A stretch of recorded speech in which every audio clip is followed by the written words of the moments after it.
Good evening, everybody. Welcome to another live episode of The Breakdown. We're back. It's been a minute, as the kids say, but we are 100% back, ready to get into all of the events of the Alberta politics over the last. We're going to go a week in a little bit because we've been away from the live shows for almost a month, but. So we don't want to. We would be here. We'd be here all night. Nobody wants that.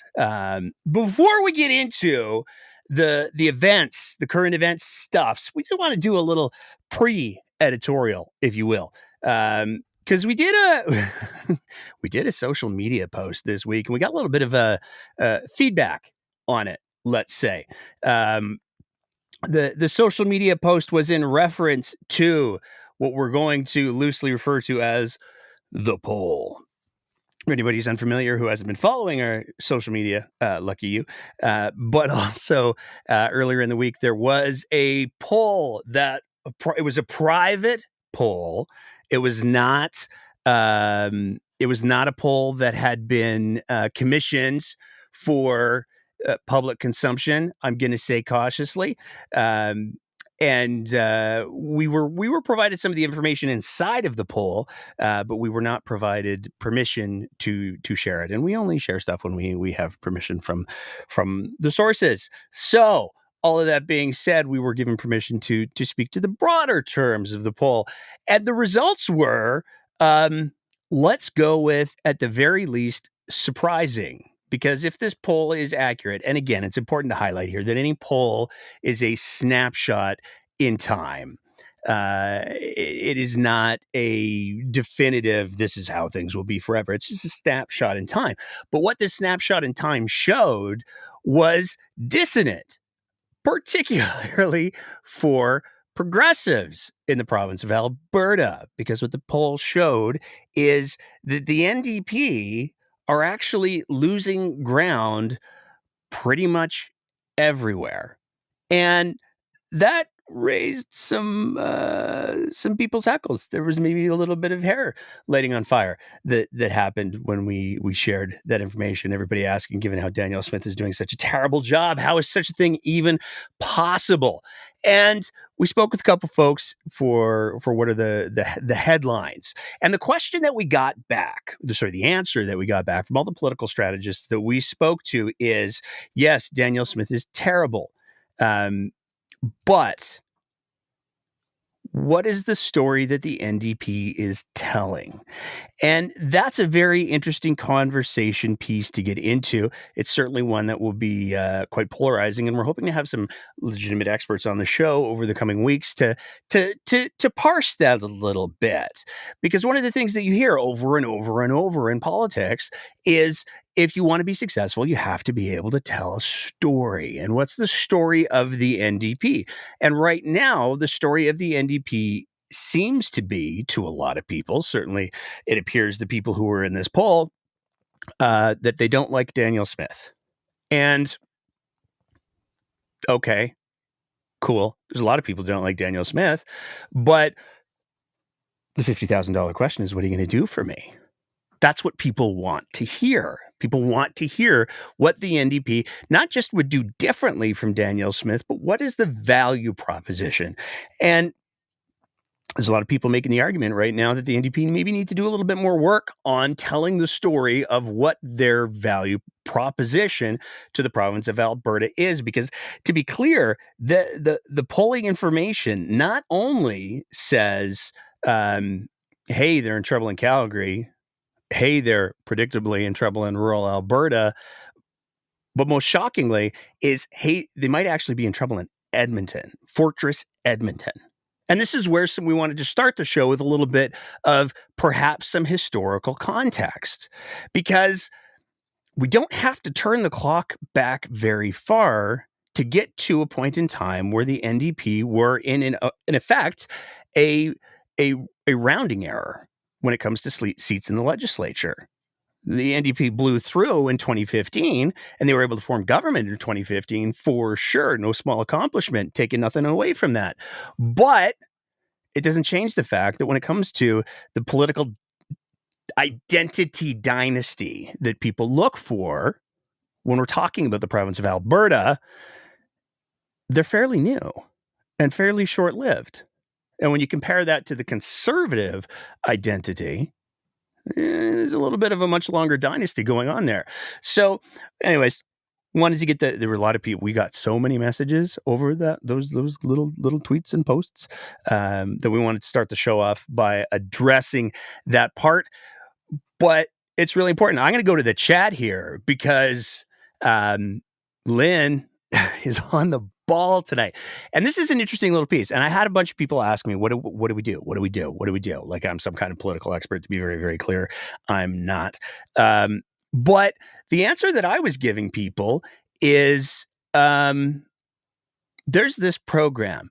And I'm going to, I believe the term is stan for a second, for the Jon Stewart for a second, because Jon Stewart has been doing on the weekly show, which is a podcast. It's available on the YouTubes.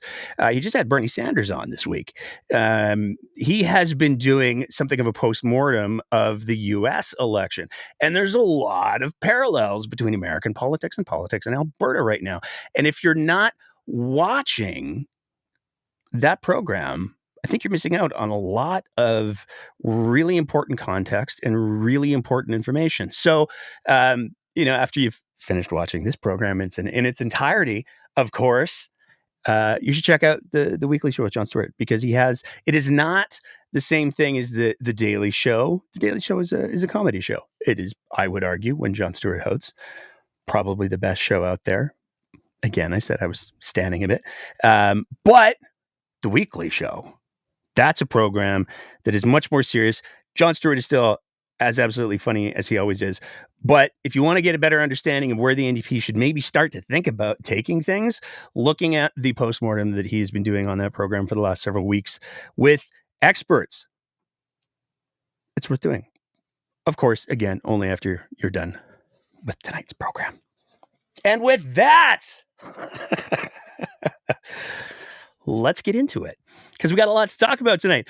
The very first thing we got to talk about is apparently Devin Dreeshen's mom sent him to the legislature wearing his very, very, very best, most prettiest barbecuing outfit, because we saw Devin Dreeshen make a theatrical, I feel like is an appropriate word to use here, announcement in regards to the photo radar in the province of Alberta. Now, this is, predictably enough, a polarizing issue for a long list of reasons.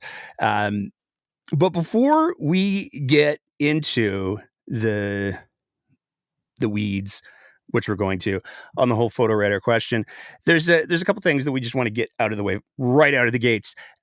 Basically, what the announcement is the province announced that there's going to be a 70% reduction in photo radar for speeding across the province. They're going to be mandating that municipalities have to say, hey, we've got this problem area. We're a little concerned about it. We would like to put a photo radar up there. May we please have your permission? Please, sir, may we have some more? And then the province gets to decide whether or not a municipality will be allowed to have photo radar up in that area. Now, again, this is just for the speeding. All of the cameras that do the red lights and junk, those are still allowed to be up. So there's the preamble. Let's get Devin. Let's get him to do the introduction for us, though. For decades, Albertans have voiced their frustration with photo radar. Drivers have called it a cash cow, referred to photo radar sites as fishing holes, and with today's announcement, we will change that perception. While intended as a tool for safety, in far too many cases, photo radar penalizes hardworking Albertans without improving the safety. So you see, he wore the bib because not just maybe he's a messy eater, but also because the whole theme of the press conference was killing the cash cow, which is a weird metaphor to go with because you would think in a ranching heavy province like Alberta, a rural boy like Devin would know that cash cows are good things. You don't you don't want to kill them because they're good. They they're good. The cash cows are good things. But Devin killed the cash cow. He served it up. I'm not even joking. At the press conference, apparently he had a brisket that was symbolic of the cash cow that he was killing and eating because that's what he wanted to do. But poorly chosen metaphors aside, some things to take out of that initial opening. Devin's very clear. Albertans don't like the cash cow part. Now, here's the thing. I'm sure that the vast majority of Albertans who don't get photo radar tickets don't care that much about the cash part because you see, they're not paying it. But one of the things that happens when people get caught doing something they shouldn't be doing is more often than not, they try to find they try to make an excuse. They try to find a reason. Oh, you see, it wasn't my fault. It's the rules. The rules are so unfair. I'm the victim here, even though I was going 30 kilometers over the speed limit. That's a natural inclination that people have. I've certainly been on at least one occasion, let's say, I've certainly been in a position where I have been pulled over by the boys in blue, and my immediate inclination was to be like, "Oh, but here's my excuse." But anybody who knows who's ever dealt with any kind of law enforcement is the best thing to do is be like, "Yep, my bad." Because things tend to go a little bit easier when you take some personal responsibility for your personal decisions. One would hope that people in positions of leadership would maybe, I don't know, be the adults in the room. But no, we get Devin Dreeshen in his Sunday barbecue best wearing a bib. And he said some contradictory things because in that opening statement, he was saying, oh, there's no safety improvements. You know, people, what we're seeing is it's a cash cow. It's all about the money. There's no safety improvements whatsoever. And it's not like he immediately after that cited an example proving his main point wrong, is it? When we did our consultation, I think it was Camrose that actually said that they lose money on photo radar, but they're happy because no one speeds going through Camrose. So that's, I think, the whole crux of the argument for photo radar use is great photo radar with lots of visibility, and people know that in a certain area they should not be speeding. That's effective, and that's a successful photo radar program, and that's something that we want to work with municipalities to make sure that we can help them use photo radar as a traffic safety tool and not. There's so much I love about that clip. So, photo radar doesn't work. It doesn't do anything for safety, except it does. And some municipalities are very happy with the amount of speeding that has been decreased because people are aware that there's photo radar. Followed by, and this is again, this speaks to the undertone. It speaks to the subtext of this entire little gesture.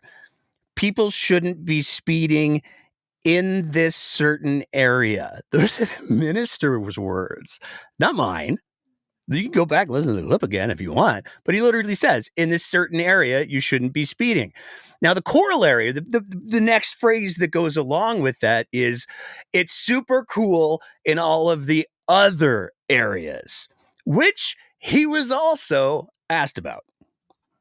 Some people might look at this and think you might be letting speeding off the hook in the province. What do you have to say to those people who might think that? Well, we're not banning speed limits. Obviously, we last year took photo radar use off of the ring roads in Edmonton and the ring roads in Calgary, and we've seen that as a huge success. Drivers were happy to see that there wasn't going to be a photo radar person or site at the bottom of a hill or they would see that you would actually have a disruption in the flow of traffic of folks that know where there's a photo radar location. If they're keeping up with the flow of traffic, they put on their brakes and they disrupt that flow, and maybe those that aren't anticipating the slowdown.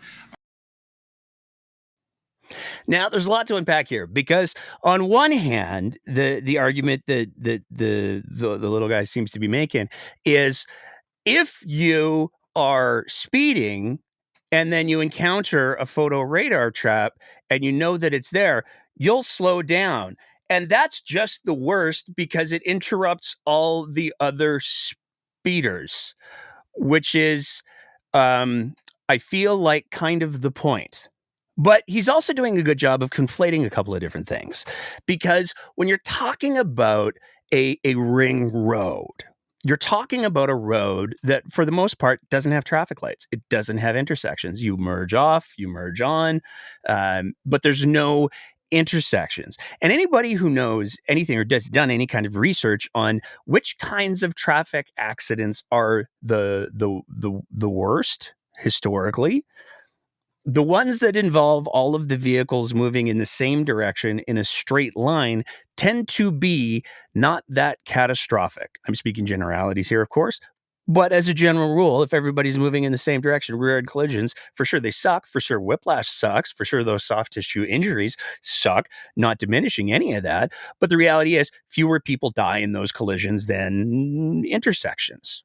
So trying to say, look, we've got all of these great results from Stony Trail. People are so happy that they're not having to pay the legislated penalty for speeding anymore. I'm saying that out loud is so dissonant for me. People are happy that they don't have to pay for the consequences of their choices. And we haven't seen a huge uptick in fatalities on the ring roads. Okay, that's probably true because everybody's going in the same direction and everybody's going roughly the same speed. But when we start to talk about the areas that they're going to be removing a lot of these photo radar cameras from, we're now talking about intersections. And when we start to have vehicles, instead of going in the same direction at roughly the same speed, now we're talking about vehicles doing the T-bone thing. That's where you really start to see the fatalities increase. So it's important to keep that in mind as Devin Dreeshen is saying, no, it's not that we're outlawing the speed limits. But one of the other questions had to come up. If we're going faster and people are getting into more collisions at higher rates of speed, there's going to be more damage to vehicles. There's going to be more damage to people. What does that look like? So your government is also in the process of trying to reduce insurance rates for drivers. Now, there is some evidence here to suggest that less photo radar equals more speed, equals more accidents, equals more claims, equals higher premiums for everyone. So how is this not counterproductive to lowering insurance rates for drivers? So there wouldn't be a correlation between insurance and the use of photo radar for the province. So obviously we are, as a province, we're working on insurance rates to make sure that we can lower them.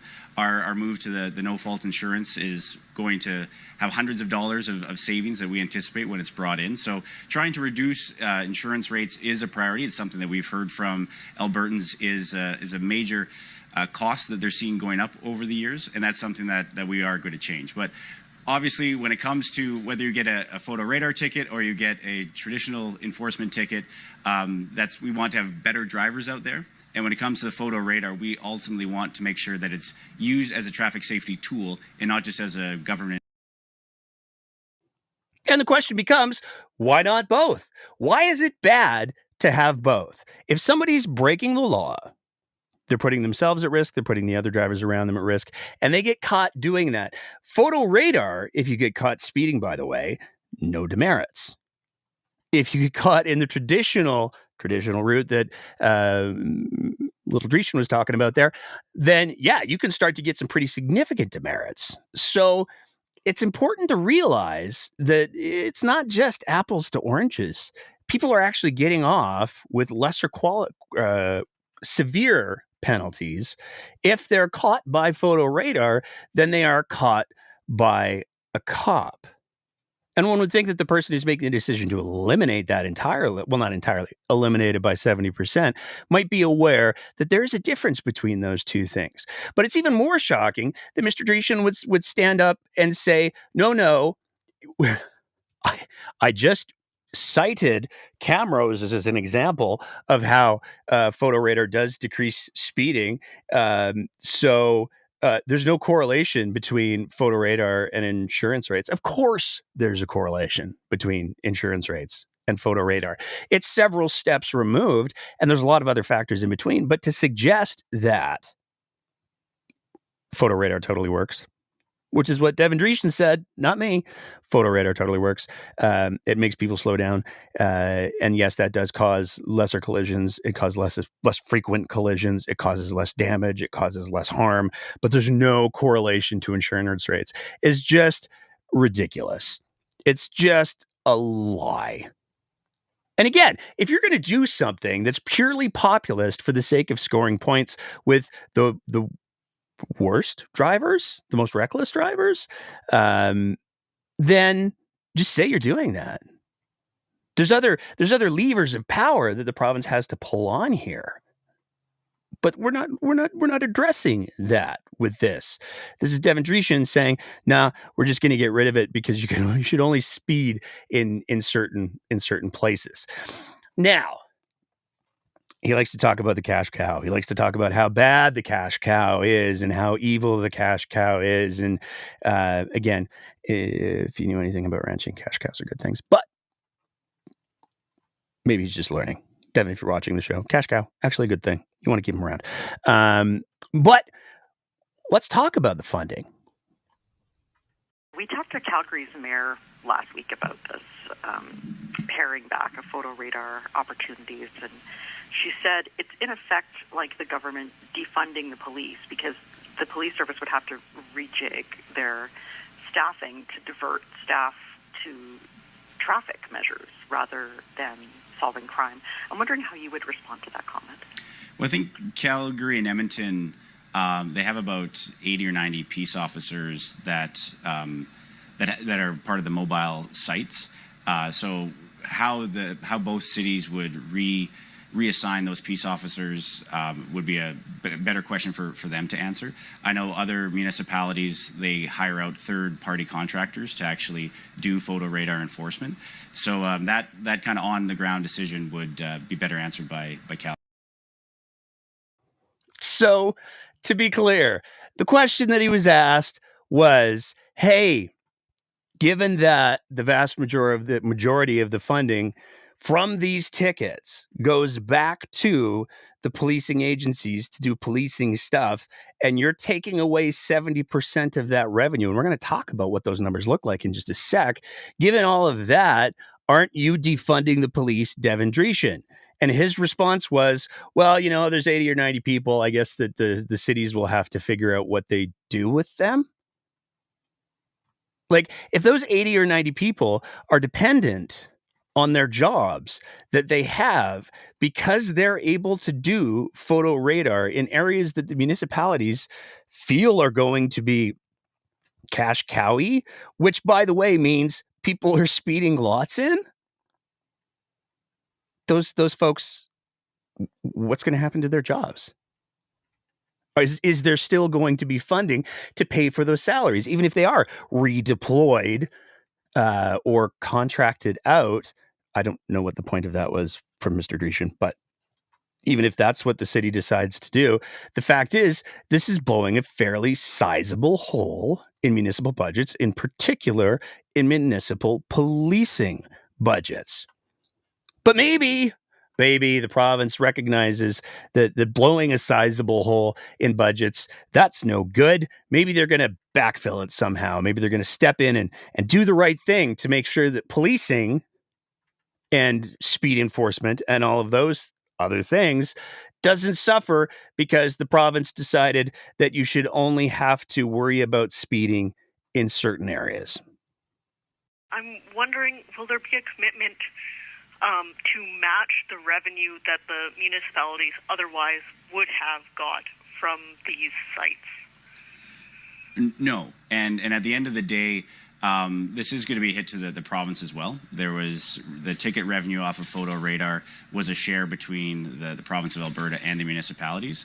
So with the cash cow being eliminated from these certain sites that were ticketing issuing hundreds of tickets a day, and collecting millions of dollars at the end of the day, that will affect the province's bottom line as well as the municipalities. But again, the whole point of getting rid of these cash cow locations is to make sure that photo radar is used as a traffic safety tool and not as a revenue generator. So there won't be any top ups to the municipalities for losing out Okay, so the municipalities, they're just screwed.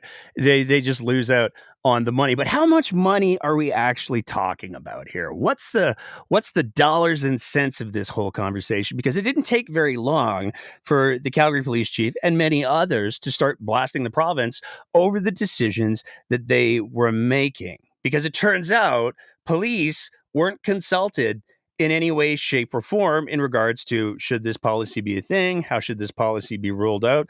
None of this is just Devin on the back of a napkin. Do with that what you will. Making up these rules, trying to score some points with the bad drivers. So how much money are we talking about? Well, last year, the province of Alberta, municipalities charged, call it what you will, I don't care, $145 million. Now, we're talking about a 70% reduction in that revenue, which works out to being about $100 million that municipalities are going to be losing out on. But where does that money go? And it turns out it varies a little bit from city to city to town to town. So we're going to look at the two biggest ones. Let's talk about Calgary first. In Calgary, 15% of the total fine amount is given to victim services. 16.67% goes to the provincial government, and the balance of the fine goes to the municipal government. If there's late penalties so attached to the fine, the province receives the surcharge associated with the ticket. So if the person pays late, the province actually makes bank. But the big number that I want to draw your attention to right there is that 15%. That 15% that goes to victim services.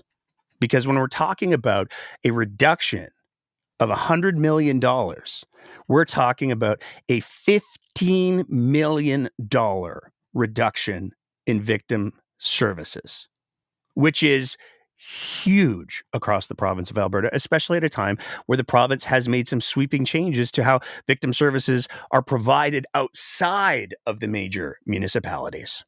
Let's take a look at Edmonton. What does Edmonton do with the fines? Well, they actually give even more to victim services. 20% of the total fine goes to the Victims of Crime Fund.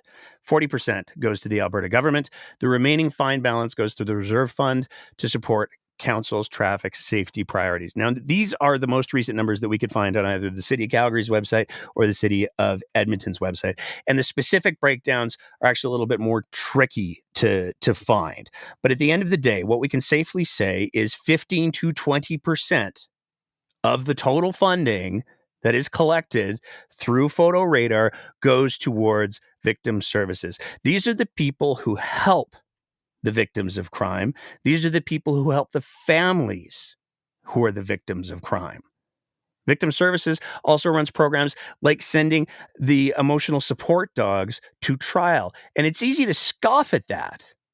But when you hear some of the stories that some of these dogs are helping people navigate, when we start to talk about stories of child abuse, and the only reason that kid is able to sit in that courtroom is because they have one of these dogs sitting beside them, it gets to be really, really important, really, really quickly. So I want to be perfectly clear. It is not in any way hyperbolic to say that this decision by the province of Alberta to score points with, again, people who are choosing to speed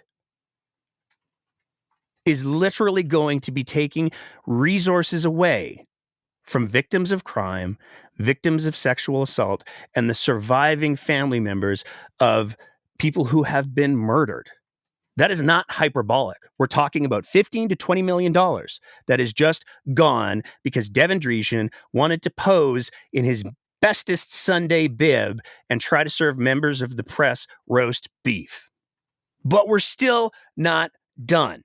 Because the reality is, whether you like it or not, speed does contribute massively in regards to what happens when people are involved in collisions. According to Transport Canada, speeding was a contributing factor in 1 in 4 fatal collisions.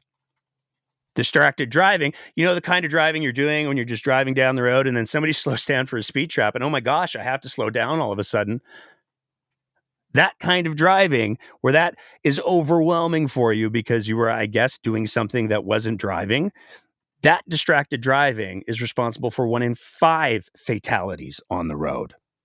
And when it comes to pedestrians, because again, we're not talking in this conversation that we're having with Mr. Dreeshen here, we're not talking about highways. We're talking about municipal roads. We're talking about the streets inside of our cities and towns, where cities and towns have said, hey, this is a problem area. And in fact, the Calgary chief of police cited examples in his press conference where he said, since we've had photo radar, we have not had one fatal accident in this intersection. Because again, as I said earlier, intersections are where the really big bad tends to happen.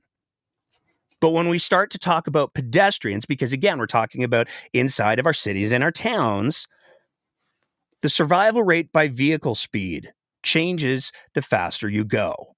At 30 kilometers an hour, 9 out of 10 people survive. At 40 kilometers an hour, 6 out of 10 people survive. At 50 kilometers an hour, 2 out of 10 people survive. And when you go above 60 kilometers an hour, the survival rate for a pedestrian being struck by a car drops to almost zero. That is from, for the record, the Canadian Association of Road Safety Professionals. So it's not as if there's a lack of evidence that suggests there's actually really good reasons for these. And if money is raised that goes towards supporting the victims of crime, that's okay by me. And this gets to the bigger point, because if you want to say, oh yeah, but Edmonton's got a tank, Calgary's got a tank, we could debate for hours the merits of the type of equipment that police departments choose to spend money on. We can debate where that funding comes from. If the UCP had a problem with that, they could have just changed the rules. They could have just said, you know what? We believe in victim services. So we're going to say 70% across the board. 70% of all photo radar fines are going to go towards victim services now. 20%, they're going to go to community policing and early interventions. We're going to give up our provincial share because we believe so strongly in this, and we don't want to see it be a cash cow. We want to try to do preventative stuff, and we want to make sure that we're supporting the victims of crime after they've been the victims of crime. They could have very easily done that. They could have put forward legislation. They could have made regulatory changes to accomplish all of that, but they didn't, because that's not what it was about. It was about scoring cheap points with the people who have to pay out of pocket for bad driving habits. And as we saw in our conversation with lawyer Mark McCourt, I know there were some people who had some issues with having a lawyer on the show, but we have lots of lawyers on the show. As we saw in that conversation, the benefits that the UCP is touting in regards to the changes to no-fault insurance aren't going to benefit the average good driver. The people who are going to see the savings are the ones who are paying $4,500, $5,500 a year because they're terrible drivers. So again, we see this pattern of the UCP going, hey, there are these people who are getting penalties for not following the rules that the rest of us do, but they shouldn't have to have those penalties because we like voters. And instead of that being questioned, instead of that being the debate, and instead of the questions about the lack of funding, that it is a $15 million hole for victim services is a huge hole. A $15 million hole for the province of Alberta, given that this is the same province of Alberta that spent $100 million on Tylenol. I got a real hard time swallowing the notion that $15 million is going to be a hit for the province too, as Mr. Dreeshen claims there. But it's all about the cash cow, right? It's not as if the province has recently introduced programs that are specifically designed to raise funds regardless of a person's behavior. It's not as if they introduced I don't know, I'm just spitballing here, a $200 a year fee that's going to be levied on people who purchase electric vehicles. Oh, wait, yes, it is. That's exactly what they literally just did. So let's be clear. The UCP doesn't have a problem with cash cows. They like their cash cows. The cash cows that they don't like are the ones that maybe piss off their voters. But if we piss off somebody who's buying an EV, they probably weren't going to vote for us in the first place. And speaking of environmental issues, moving on from there, we got to talk about, we're going to go back in time for a second, all the way back to August 3rd, 2023, when Danielle Smith announced her pause inexplicably on the development of renewable power in the province of Alberta. Many people remember last year, right at the beginning of August, Danielle Smith announced that she was putting a moratorium on any new development of power in the province of Alberta that was wind or solar. And there were a lot of different reasons that were cited. We have to protect the pristine landscapes. We have to protect the pristine viewscapes. We really have to make sure that if somebody's put in a wind turbine, oh gosh, that could leave some concrete behind. So we got to make sure that we have funding to deal with the leftover concrete, I guess. And instead of just saying you have to set aside enough money to get rid of the concrete, they said, we're going to put a 7-month moratorium on renewables. Now, the justifications above and beyond the reasons why were, let's go with fluid. Because Smith initially said that the Alberta Electric System Operator, or AESO, and the Alberta Utilities Commission asked for the pause. They said, "Oh, we're so overwhelmed. We need the pause to get ourselves sorted out. It's just so overwhelming," and that was not true. And the wild part about that claim was, at the same time that Danielle Smith made that claim at the press conference, she also released 2 letters, one from the AASO and one from the AUC, where they both said, "Thanks for letting us know about your decision to do a pause." Neither of the letters said, "We would like a pause, please." They were just saying, "Thanks for the heads up." Then Smith said that it was actually, it was the rural municipalities of Alberta. They wanted the pause. And then the rural municipalities said, nope, we didn't ask for a pause. We didn't do that. We share some of your concerns about the agricultural land and the pristine landscapes, but we didn't ask for a pause. Please don't put this on us. And it's since come out in a very well-written story from the Narwhal that the AESO chair, the AESO CEO, so many letters, was pressured by the board chair, appointed by the government, to just support whatever the minister wanted. So the AESO board chair said, "I don't think this pause is a very good idea." I'm paraphrasing a little. And the boards came back and said, "Yeah, it's a real nice job you got there. It'd be a shame something happened to it." So this whole renewables pause has been an unmitigated dumpster fire since day one. And we still don't know. I mean, we know, but we don't have proof that this was purely an ideological move by Danielle Smith to try to make room for more natural gas power generation, is the speculation. But there's been no concrete reason provided why this was necessary. Well, the rules finally dropped in a just over 50-page document.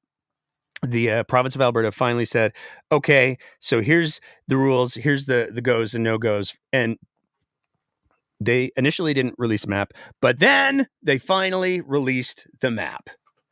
And it's like they said, okay, where are all the good places near people that this sort of power generation would be the best place to put? Where would be, because if you build a big wind or solar farm somewhere, then you have to be able to get the power from that wind or solar farm to the peoples. So building those wind and solar farms closer to major rural area or urban areas makes more sense. But they blacked out all of the major living areas in the province of Alberta. And where it gets really wild is when you take a look at southern Alberta and you go, hey, where's all the places that the wind is at reliably? Southern Alberta, cough. Those are all blacked out now too. So the province went well out of their way to manufacture a series of regulations to say, we're going to make it so hard for anybody to do any sort of renewable energy generation in the province of Alberta because we just love our oil and gas daddies so much. That's what we're going to do. Moving on from there. We weren't sure if we were going to be able to use this the first time around, but it reared its head. Roar. The paper tiger that is the Alberta Sovereignty Act. Finally. Ferocious looking beast that it is. Danielle Smith finally deployed it. She said to the feds, oh, I'm going to Sovereignty Act you so hard. And it comes in response to the federal emissions cap. So by way of background, the federal emissions cap, the final draft of the emissions cap was published roughly last month, month and a half ago. And it requires that oil and gas emissions levels, industry emissions levels, to be clear, we're talking about industrial emissions levels. They have to drop by the equivalent of 35% below 2019 levels by 2030 to 2032. So the industry, oil and gas industry, has roughly 6 to 8 years to bring their emissions 35% below where they were in 2019. Now, industry has come out and said that they'll be able to do that and still increase production. The federal government has come out and said they'll be able to do that and still increase production. But the province of Alberta has said, yeah, but we won't be able to do as much production as we might be able to. So you're mean. And Danielle Smith deployed the Sovereignty Act. It's ferocious. And there's some ideas that were put forward. So for anybody who's unfamiliar with how the Sovereignty Act ultimately was landed on, is the Sovereignty Act, somebody goes, oh, I'm going to Sovereignty Act you. And then the legislature debates a motion put forward by that person. And then they talk about, okay, well, how would be the best way to do those things without breaking any laws? And some of the ideas that Danielle Smith have put forward are not those things. There's going to be some legal stuffs that are definitely involved, because the motion's proposed to deal with the emissions cap, which again, Danielle Smith insists on calling a productions cap, even though it's not. They restrict Alberta entities from enforcing the federal cap. So any provincial body that would be responsible for emissions regulations, like, I don't know, the AER or anything like that, they're not allowed to enforce the federal cap, which might be reasonable because by many standards, they don't even enforce the current regulations on damage to the environment by oil and gas and leaking things into waters of First Nations people in Northern Alberta, or dealing with orphan wells or any of those, or abandoned wells or anything like that. So it's probably not a huge ask to say, hey, here's one more thing to not do. Defines all Alberta oil and gas facilities as essential infrastructure. Now, this harkens back to Jason Kenney's days, where he put forth the Critical Infrastructure Defense Act, even though they're already a part of that. So, okay, moving on.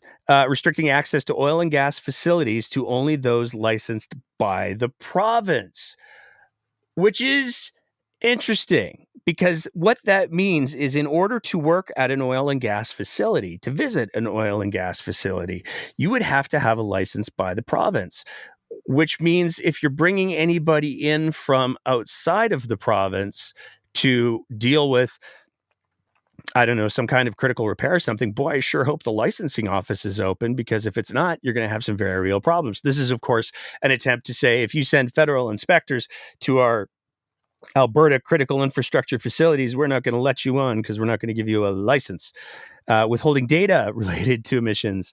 And they're going to call it proprietary information. So the claim that the Alberta government is making is that all emissions data now belongs to the province of Alberta. And it's the responsibility of oil and gas companies to provide that data to the province of Alberta, and then the province of Alberta will decide what to give to the feds. Again, most of this is not going to stand up in court, but this is what we're doing now, apparently. And Danielle Smith, the free market,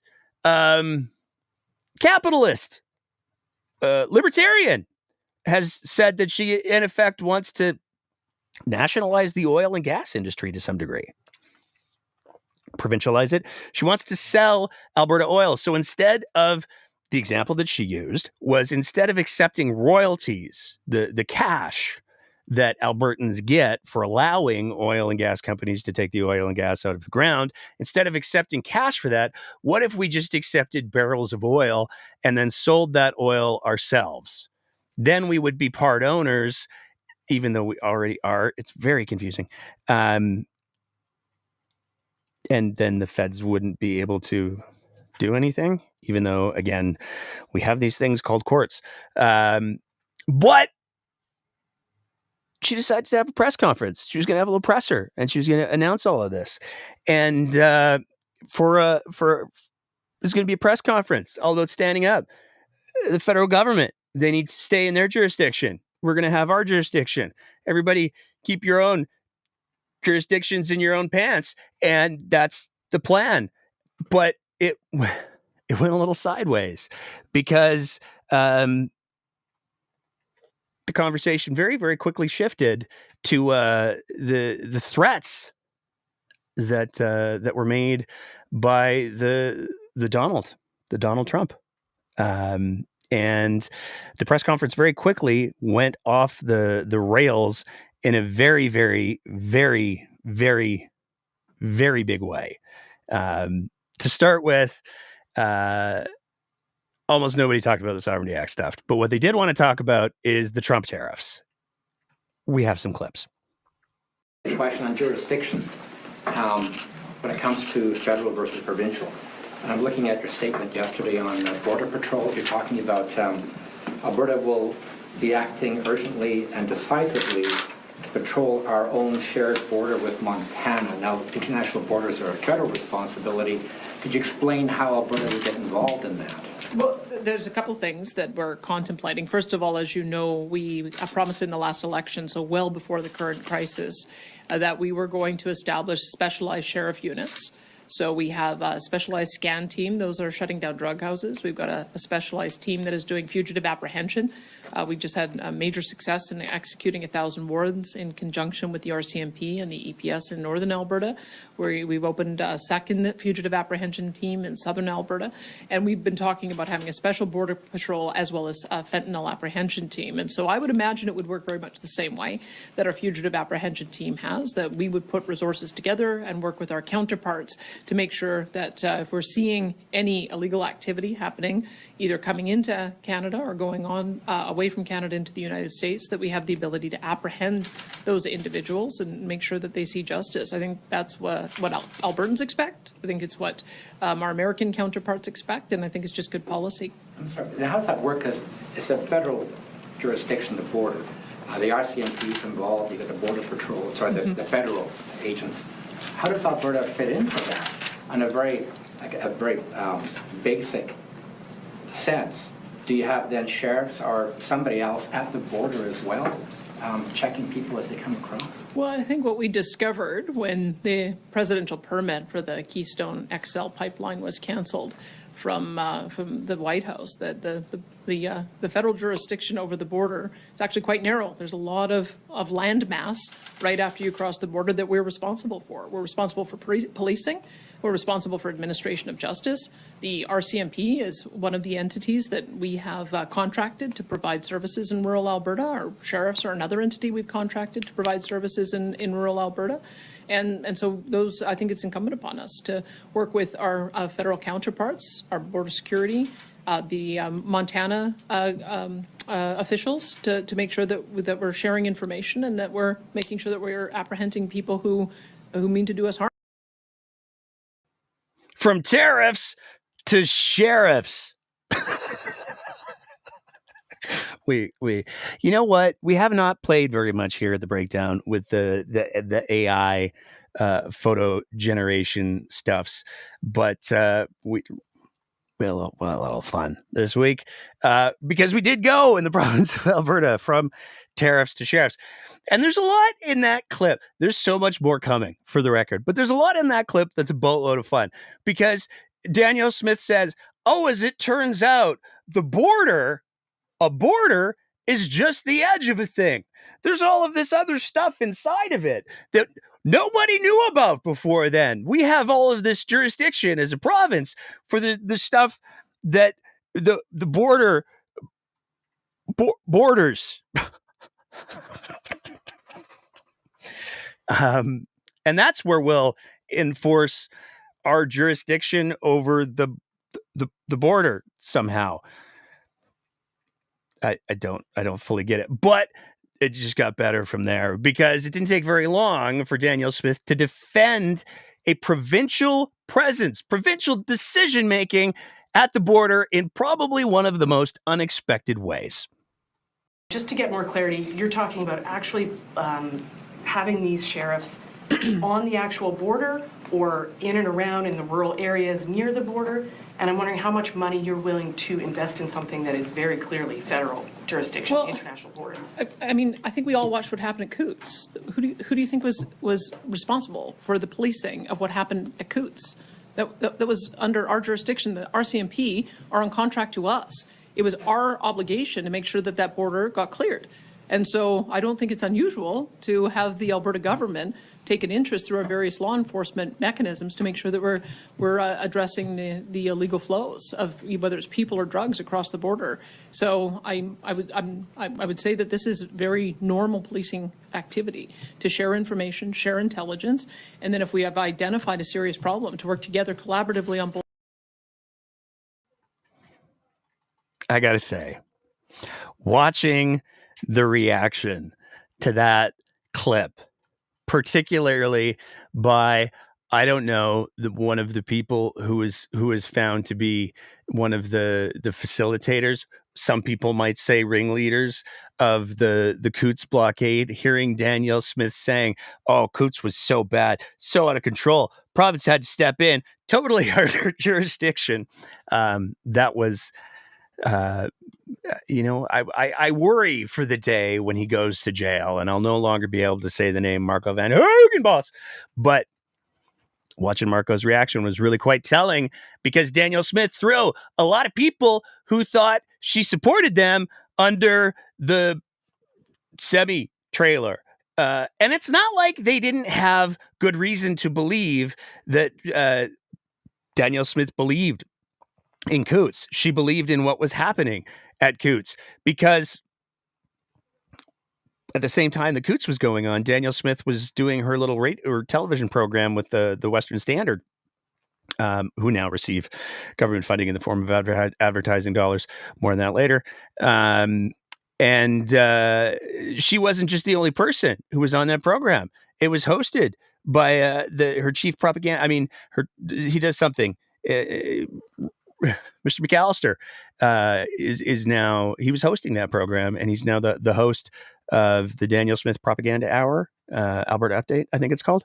And then her other pundit that she shared that space with is now her right-hand man, Rob Anderson. It's not like they publicly, on the record, at the time of Coutts, espoused thoughts on Coutts that might lead the Marco Van Hogen bosses of the world to think that maybe she had their back. And I don't know, she wanted, let's say, a win at Coots.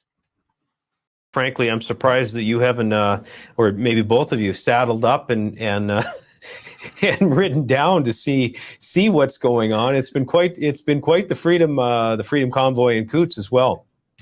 Yeah, it has, and I think it's a beautiful thing. I just think that I think the whole freedom convoy, and that would include what's going on at Coots and in capitals around the country right now, and now around the world, as people are copying Canada of all things, is one of the most important, I would say, events, certainly in recent Canadian history. And I think this is the reason why we want to see this win. We want to see it win so that they don't end up rolling out the full plan.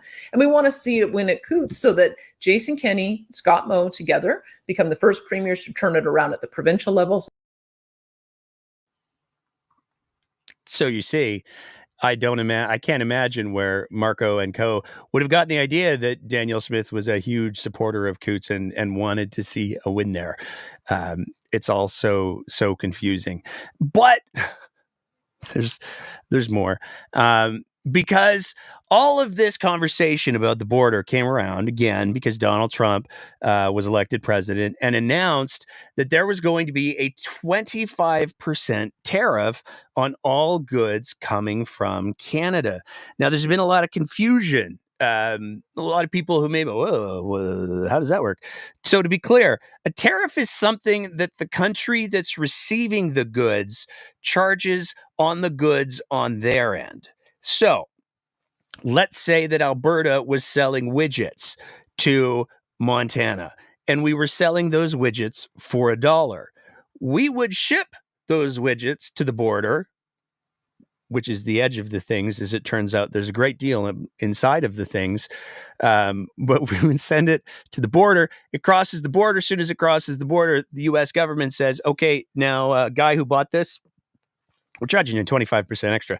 So now you not only have to pay the good Canadians the dollar for their widgets, you also got to pay us 25%. So a tariff is a price increase on something that's coming from outside of the country. Now, a lot of people will go, why would Donald Trump want to charge tariffs on stuff that would make things more expensive for his own American citizens? And they're not wrong in the short term, but there's an argument to be made that in the long term, for many of these products, that 25% increase in cost would actually stimulate the internal economy of the United States. It would cause more products to be made inside of the United States. And as Donald Trump himself has said, that 25% tariffs on everything coming in from Canada and Mexico and an additional 10% on anything coming from China would raise a lot of money for the federal government to do things with. So that's why the Donald has said that he wants to do the tariffs. He wants to stimulate the U.S. economy, and he wants to raise a boatload of money so that he can buy golden toilets or something, I guess. But that's why all of the conversation shifted from the very scary Sovereignty Act to the border. And it got weird because the position that Danielle Smith seemed to take was all of the Donald's concerns are very, very valid. The position that Justice Minister Mickey Amory took as he got down off of his very big boy stool was different. Premier, you've just mentioned the flow of illegal goods across the border here. Do you have any data as to how much of these goods we're seeing across the Alberta-Montana border? Well, we know it's a problem. We know that the vast majority of the illegal handguns and a large number of drugs and other paraphernalia are coming through the U.S. border. Once again, as the Premier said, we have our interests are aligned in making sure that we work together as good neighbors to quell these the illegal transport of guns and drugs across the border. We're going to do everything that we can to make sure that doesn't happen, and we'll continue to put the resources that we need to put forward to address those concerns. So that is in the interest of Albertans, it's in the interest of Canadians, and it's in the interest of our American neighbors. So all of Now, let's be clear. When Mickey Amory is talking about the guns at the border, he's not talking about guns coming from Canada and going to the United States, because you see, the United States has all of the guns. And so when we're talking about guns that are used illegally in crimes here in Canada, they tend to be guns that have been imported across the border to Canada from the United States. So the problem is that the Americans are sending us the bad stuff, which was actually accurate. Mickey got it right. So good job, Mickey. Well done. But Smith's bargaining tactics seem to be a little bit different because, well, Mickey Amory is saying, yeah, we got a problem at the border because we got the drugs and the guns and they keep coming up here and it's causing all of these problems. Danielle Smith wanted to go as quickly as she possibly could to making sure that Donald knows that he can play the race card. We have also addressed the concerns that the federal government is bringing in too many people from too many different streams in a way that has been that is unsustainable for us to support. It's part of the reason why we've asked them to get a handle on the immigration flows. I would say that one of the stats that I've heard in the last short while over the last couple of days is that there's 4.9 million temporary work permits that are coming to an end. And I asked the Prime Minister, what is his plan for dealing with those number of individuals when they no longer have a legal right to work here? If I was the Americans, I'd be looking at that saying, what are you going to do about it? And so I want to see a plan around that because I think Canadians and Albertans in particular are. Donald, you know all those bad things that you're really, really worried about? Yeah, totally agree. They're super, super bad. But also, did you know that we've got 4.9 million temporary workers in Canada and their work permits are going to expire soon? You should probably insert yourself into Canada's internal domestic policy to make sure that they're not just going to run across your border and cause you problems. You can tell them Danny sent you. It's mind-blowing that the tactic that somebody would take with somebody like Donald Trump, who's made it very clear he doesn't like people who are particularly weak. He enjoys the art of the deal. He enjoys the negotiation. He likes to win. He likes the feeling that he's beaten someone. And when someone comes up and says, please, sir, may I lick the other boot too? He's not impressed by that. And in case you were thinking, maybe that's a one-off, maybe Danny was just riffing. She was trying to make sure that the federal government knew that there's 4.9 million temporary work permits in place because the federal government being the ones who issued them wouldn't know, I guess. She also did some interviews. Well, look, let's stop the leaky border first. Let's stop the illegal migration first. Let's stop the fentanyl first. Let's meet our NATO commitment first, and let's see where we get with the Americans. I think that the U.S. has legitimate issues that they have raised with us, and we've got to address those legitimate issues. I don't think that we can say, yeah, but, because quite frankly, the American economy is the strongest in the world. They can produce a lot of what they need to consume. We are very reliant on them, and they are in the position of being able to dictate terms. And so I suppose we could punish ourselves with tariffs, but I would say, why don't we take the approach of trying to figure out how to solve the things that are the trade irritants to them?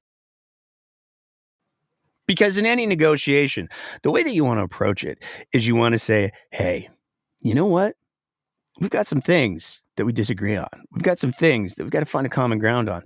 But what I want you to know right out of the get-go is you have all of the cards. I know that. You know that. You have all of the power. I know that. And you know that. I need to do whatever you want. And I want you to know I'm willing to do whatever you want. That's how you stand up for Alberta. And that's how you stand up for Canada, I guess. Strong negotiations. We're seeing strong. This is the strength that's going to protect the border as well, I guess. Moving on from there, we got another update on everybody's favorite topic, the Tylenauts. So it turns out that there's as always, there's more to the story with the Tylenol. This week, Adrienne Grange said inside of the legislature, she was asked a question and she answered it. And she said, yes, we paid all the money up front to Atabay Pharmaceuticals. the importers of the Tylenol, that was suboptimal in just about every way, and that we couldn't sell to other provinces because of how suboptimal it was. It was very, very bad. But it was worth it, totally worth it. And we paid for it all up front. And yes, even though more than half of the product, half of the money that we gave Atabay has yet to actually result in us getting, what's the word I'm looking for? Anything. $49 million, sorry. $49 million is sitting in Atabay's bank accounts. I want to say this again to make it really clear. $49 million of taxpayers' money is sitting in Atabay's bank accounts collecting interest, not for the taxpayer. No. For Atabay. We've gotten nothing for that money. But they're collecting a significant amount of interest on effectively $50 million. It might not be $50 million yet, but because they're collecting interest on taxpayers' money, it probably will be soon.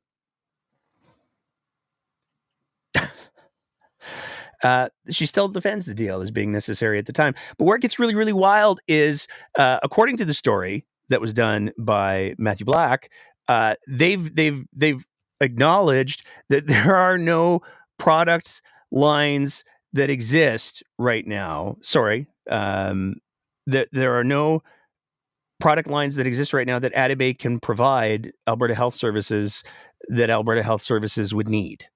So that $49 million, and I'm sorry, I screwed up my whole rant. I apologize.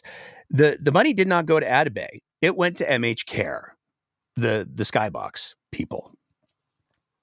So it's not apparently Atabay that's collecting the interest on that money. It may very well be MH Care. But yeah, so that's great. That's the whole thing. They're just sitting on our money, collecting interest on it.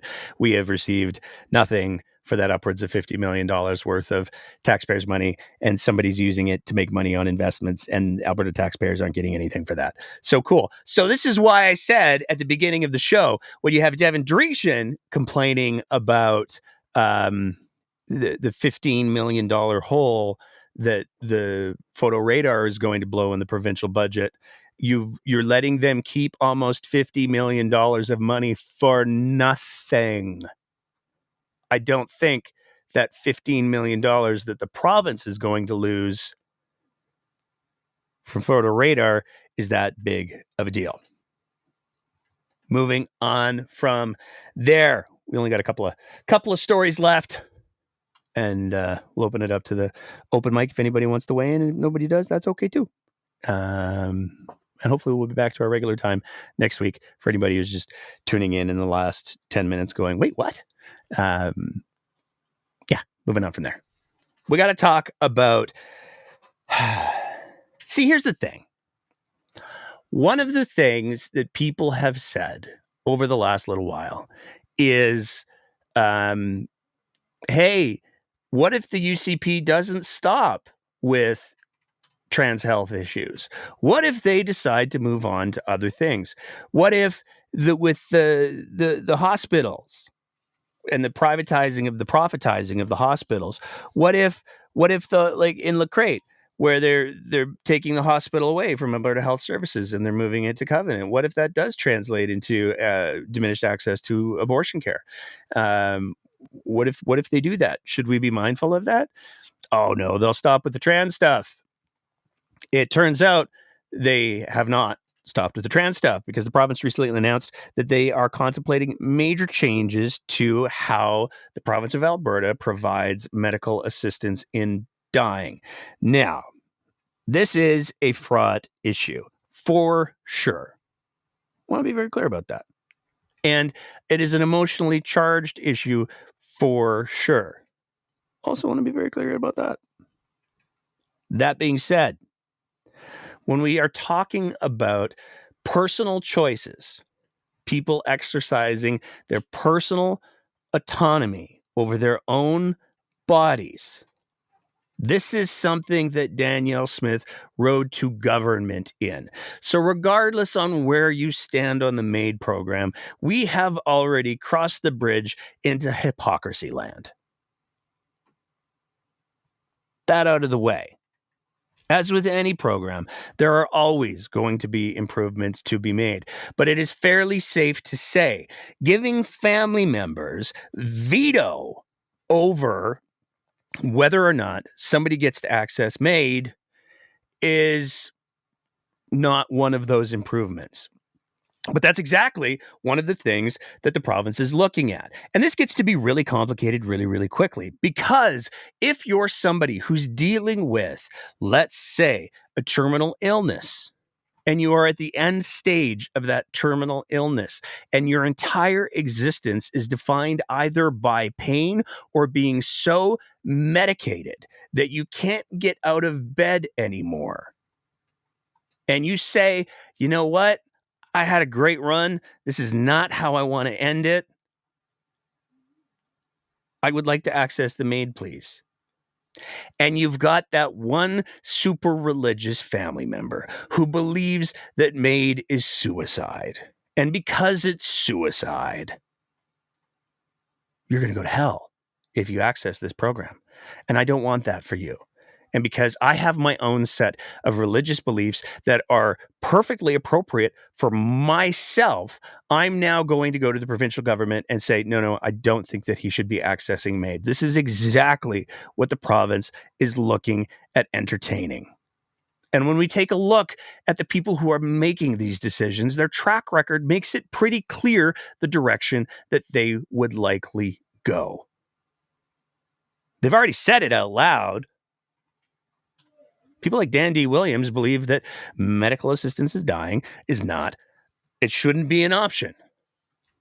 And just like they did with the questions of gender affirming care, they have latched on to the most upsetting and polarizing elements of the conversation. And they're more than happy to throw the baby out with the bathwater. So people need to start realizing that when the UCP starts to chip away at the personal freedoms, the charter rights and freedoms that exist or supposed to exist for every Canadian, it never is just one and I'm good. It's always more, because at its core, it's about control. It's about asserting my beliefs over your beliefs. It's about asserting my values over your values. And if my values contradict with the charter, then I guess you can just take me to court up until I invoke the notwithstanding clause. They're not going to stop. And we saw that play out tragically this week when it came to the passing of the multiple anti-science, anti-medicine, anti-parental choice bills, where the UCP passed their anti-trans legislation. All of the legislation that Danielle Smith has been talking about for the last year, all of the legislation that has been condemned universally by every expert body that exists in the province of Alberta and the country of Canada that has weighed in on the conversation. Nobody has said, no credible organization has said that these policies are good, that they're evidence-based. The very best that the UCP and the supporters of these policies have been able to muster is a couple of badly written, pseudoscientific, largely debunked papers that they've twisted out of context to accomplish their goals. And again, the fact that they've been willing to do this with a percentage of the population that is not only incredibly small, but also incredibly vulnerable.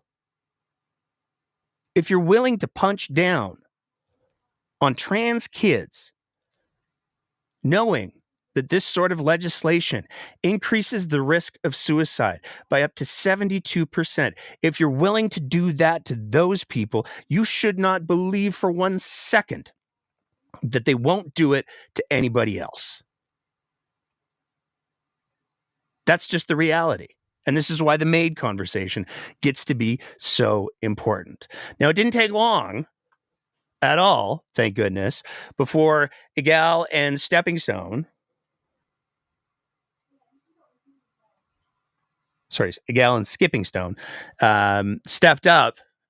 See what I did there? And immediately issued their legal response. So Egal Canada, Skipping Stone, and several families in Alberta represented by lawyers from McCarthy, Totoro, LLP, and Egal have initiated litigation against the government of Alberta challenging the constitutionality of Bill 26, which denies medically necessary care from being provided to gender-diverse youth in the province. Bill 26 received royal assent and became law on December 5th, 2024. The actions of the government of Alberta are unprecedented in this country. No government in Canada has ever enacted legislation prohibiting essential and life-saving gender-affirming healthcare.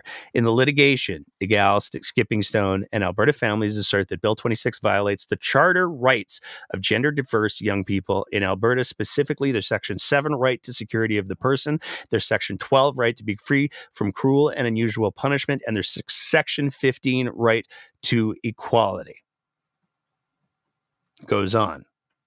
With the passage of this legislation, the government of Alberta has deliberately disregarded expert guidance and evidence, as well as the voices of Alberta families, and introduced policies that use fear and disinformation to target a small and vulnerable part of the community, 2S LGBTQI young people. And it's true. There's no getting around that. We've done the FOIP to see who they consulted with. They knew going in that if they did any consultation with the physicians, the psychologists, the pediatricians, the experts, that all of them were going to say, this is a big thing that you're going to do very, very badly, and kids are going to die because of it. They still did it. So the legal challenge is going forward. And this brings us to the last little bit of housekeeping that we need to do here tonight.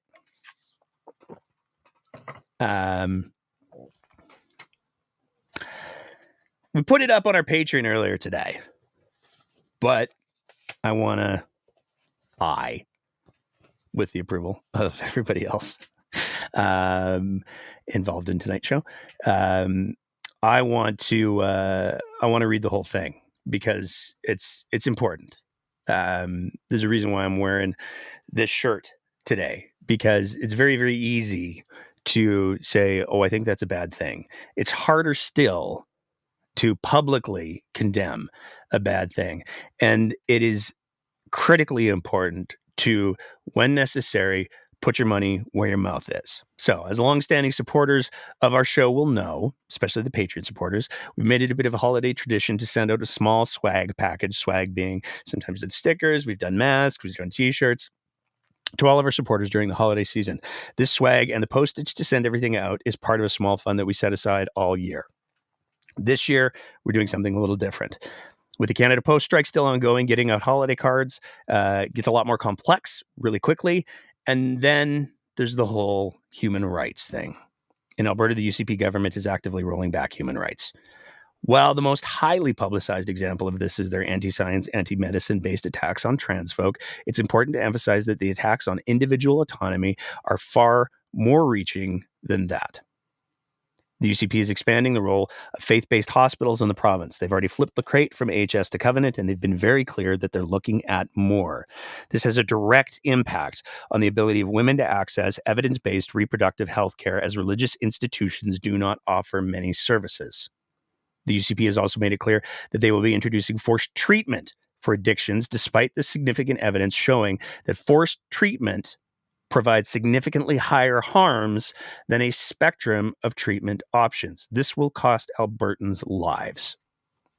Most recently, the UCP have announced that they're conducting a review of the MAID program, potentially with an eye to prevent an individual from accessing MAID if they have family members who disagree with that decision for situation or even moral reasons. Danielle Smith has also demonstrated time and time again that she will not bow to public pressure. That means now More than ever, Albertans are reliant on the courts to put a stop to these attacks on individual rights. For these reasons and more, the team at The Breakdown has decided that we need to put our money where our mouths are. This year, instead of swag and postage, we're putting that fund to where it will hopefully do some real good and donating $500 to the Skipping Stone Legal Defense Fund. We appreciate that some of our supporters may not support this decision because of their personal stance on trans issues. We disagree with you nonetheless. We would encourage everybody to view this through the lens that the UCP is undeniably attacking individual rights, and stopping them early is the best way to stopping them, period. We also acknowledge that we may lose some supporters over this. We're all okay with that. And to Danielle Smith and the UCP, we want to wish you a very sincere, happy holidays, and you can all go fuck yourselves. Normally, this is the part where we do the plug, but the only plug that we're going to do tonight is a plug for, it'll be in the show notes. We're going to include the link for the donations to the legal fund, because the only place that the UCP have been stopped since Danielle Smith came to power has been in the courts. It's the only place that they're going to be stopped. And so we are happy to throw our support behind the legal challenge to this draconian legislation. And we would encourage all of our listeners to consider doing the same. Please check the show notes. All of that being said, we got a couple of people in the queue. So I'm going to open it up to the floor real quick. And we'll see what we see. Get started with longtime friend of the show, Ziad. And hopefully I've pushed the buttons in the right way. Ziad, how are you doing tonight, sir? Fine, thanks, Nate. Good. I'm juggling a little bit because I had to mute my YouTube, which I was watching while I was commenting there. So I get to comment live now. There you go. It's easier. I wanted to talk about the MH Care Atta Bay imported children's medications. Yeah. I know a little bit of thing about it. Do you? And yeah, while most people noticed Matthew Black's excellent reporting from the Edmonton Journal and his FOIP that got 1,200 pages of documents. Yep. A lot of people missed Lisa Johnson's reporting of the same day. She's a Canadian press writer, and she was reported in Global and CTV and other places. So the main thing that happened in the Lisa Johnson coverage is that she spoke to AHS directly, and AHS confirmed the initial payment of $70 million was made to MH Care, and that the remaining balance is with MH Care. And there's MH Care that has to do the Health Canada approvals work. So I've known this since January 2023. It officially came out in a Blue Cross warning to pharmacists about this product and its wrong concentration. That MH Care was the importer. But LaGrange and Smith are still lying and saying it's Atta Bay, and they're still hiding MH Care Medical's role or responsibility in this. If you look at Matthew Black's article, he even quotes LaGrange, who said in the legislature that the money went to Atta Bay and it's Atta Bay that holds the balance. So, yeah, I don't know, lying inside the legislature, lying outside the legislature. I think you're allowed to do that. It's like name calling. I'm sorry? I think it's like you're allowed to do that. It's like name calling. Like, I know that one of the threats that often gets made is say that outside of the legislature, because you can effectively slander somebody or libel or defame somebody inside of the legislature.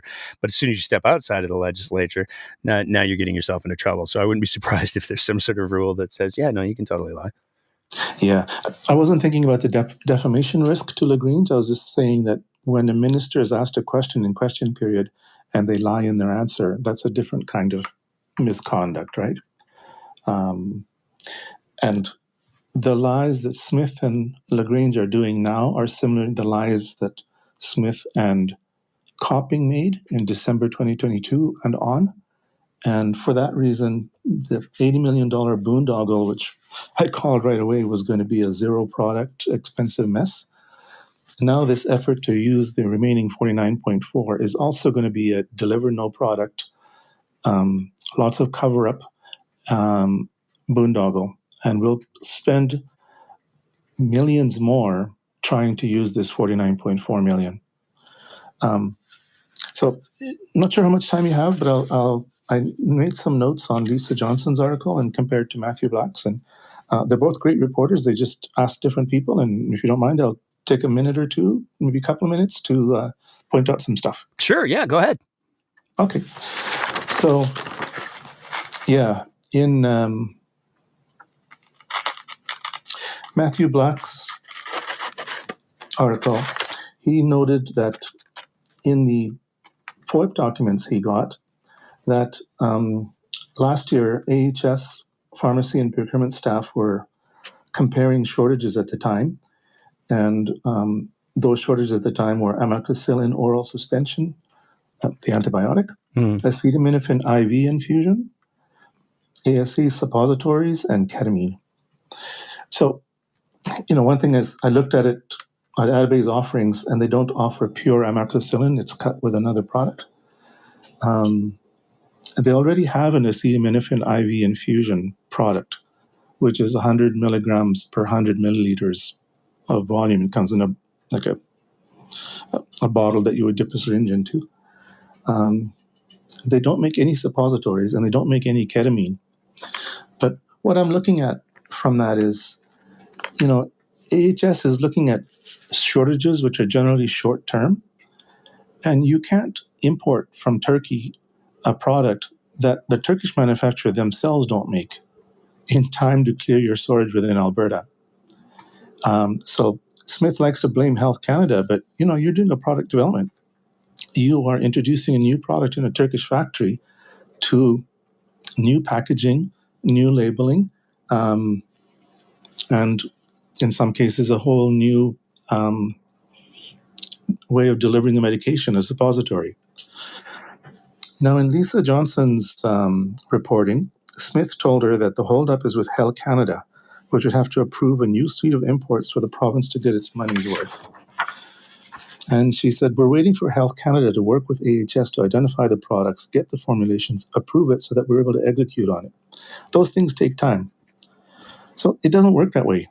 Like Health Canada doesn't sit with AHS and go, what are your shortages? Oh, you're short on this, this, and this? Okay, fine, we'll start the approval process on them. No, an importer has to make a submission to Health Canada and meet all of the requirements.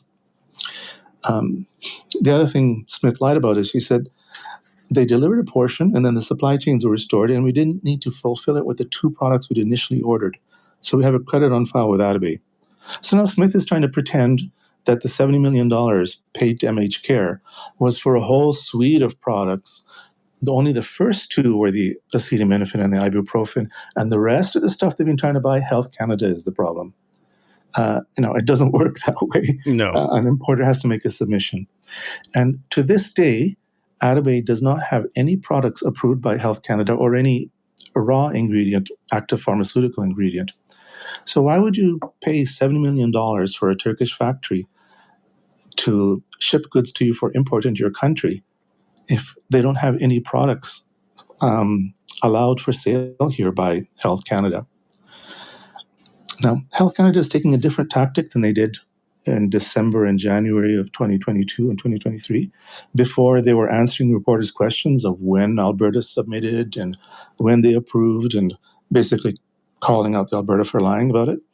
This time, they're not doing that. They're just saying they can't comment on submissions until they're added to the public list of submissions under review. So one, it's a different Health Canada strategy of not having to rebut Alberta's lies. It was just like, go to the website. And I went to the website and there's no products there submitted. And it's kind of stupid because GOA knew from spring 2023 that the gravy train, cash cow, I'm wearing an apron as I say this, had run out on the acetaminophen and the ibuprofen, and that they'd have to look at other products.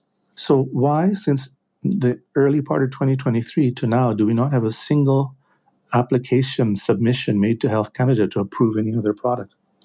Somebody in the comments asked, is MHK our friend Skybox Sam's company? And yes, it is. Sure is. And I think that's the reason why Smith and her health minister du jour, whether it's Copping or LaGrange, lie about MHCare's involvement. This is a bad deal. I suspect corruption in it, and they're just accepting what I believe are bribes to cabinet ministers from MHCare with Skybox seats is a part of covering up MHCare's involvement. I mean, here's my thing with it, because like I'm no business person. That's pretty clear. But the two pieces to me that I just want to sort of flesh out. I don't really care all that much. I mean, I know in the Lisa Johnson article, I have it in front of me now. I know in the Lisa Johnson article, it says that AHS said the $70 million prepayment went to Edmonton-based pharma medical supplier MHCare Medical. We don't know whether or not MHCare passed the full payment on to Atabey or whether they kept it themselves. And honestly, I don't know that I care too much who has the money, because at the end of the day, somebody is still sitting on pallets of Alberta taxpayers' money and making interest on that. And that's the fact that is a situation that Danielle Smith and the UCP allow to persist is, to me, a complete abdication of their responsibility and their fiduciary duty to taxpayers. But like the other thing is, just off the top of my head, I don't know how much Atabey as a company is worth, but I don't know why Danielle Smith hasn't said to Atabey, hey, we'll take stock, like we'll just invest in you. You can keep the $49 million. I don't know why I keep saying billion tonight. $49 million, and just give us $49 million worth of stock. We'll call it a day. Like, at least that way, Alberta taxpayers would be getting dividends of some kind. But instead, we're just letting the money sit in somebody else's bank account and earn them money instead of, I don't know, paying for schools or hospitals or teachers or any of those things. So two things that if you're done, I'll comment on those. Yeah, go ahead. So one is the interest being accrued, I'm assuming, is to the benefit of Alberta. So the 49 million, if it's getting, 100,000 in interest or 500,000 in interest, those would be applied to our purchase. So I'm not too concerned about that. Holding stock in the Turkish company, so it is a small family, well, not small, but a mid-sized family-held business. Started by Suna Atabey, who married an Oz, and one of their kids was Dr. Oz. Yeah. So, buying a Turkish company that's not publicly listed, you're relying on their financial statements to determine the value, and you can get burned very badly on that. At least if a stock is publicly listed on a reputable exchange with a reputable regulator, you have some protection that way. Yeah, it depends on the contract, and it also depends on, it's disturbing that the Alberta government keeps hiding the involvement of MHCare. Like, to this day, they're lying about it, because that tells me it's more of a corrupt reason MHCare is keeping the $49 million than a contractual reason. Because there must be some way of saying, okay, you were expecting to make a certain profit on the $49 million. You're not going to get that because we're not going to order from you anymore. So whatever, take $5-10 million profit, and we'll get the rest in cash. Because it's going to cost much more. Like, AHS and the GOA will spend a lot more to try and bring products in, and then they won't be used here either. Like, if you look at it, 13,700 of the 1.5 million bottles have ever been used. At least not even used, but distributed to pharmacies within AHS or distributed to London Drugs, and I don't think any other company. So, there was supposedly a global shortage. Health Canada approved around 4 million imports of medication during the winter of 2022. And this MHCare crap was supposed to be 1.5 million of it. But instead, Alberta ended up sucking product away from the rest of the country. Instead of 1.5 million coming in, at least taking care of Alberta, and according to Copping's dream, being exported to other provinces from Alberta, with only 13,000 usable out of 1.5 million units, actually screwed over the rest of Canada by not bringing in the amount that Alberta needed. Alberta had to draw from other provinces to meet its needs because the MHCare stuff was crap. Can I give a little bit of context real quick? Because I was just doing some quick back of the napkin math as you were talking, because we're talking about such big numbers. And I think that it's important to I hope that the contract stipulates that any money held in trust, the interest would go towards the Albertans. I would hope that, and I'll tell you for the record, we have a FOIP pending to try to get the contract, and they want to charge us a not small amount of money by any stretch of the imagination for the records, unless we demonstrate that it's in the public interest. And my response was like, y'all held press conferences. I feel like it's in the public interest, and some other things as well. But to put some color on how much money we're talking about when it comes to interest, the Bank of Canada interest rates just dropped. So if I go with the lowest range of interest rates from the Bank of Canada right now, it's sitting at right around 3.8%. Now that drop happened between October and November. Prior to that, it was like 4.3%, which gets to be big numbers really, really quickly. But if we go with the lowest number of interest rate for Bank of Canada interest rates right now, on the $49 million, we're talking about $1.862 million in interest a year.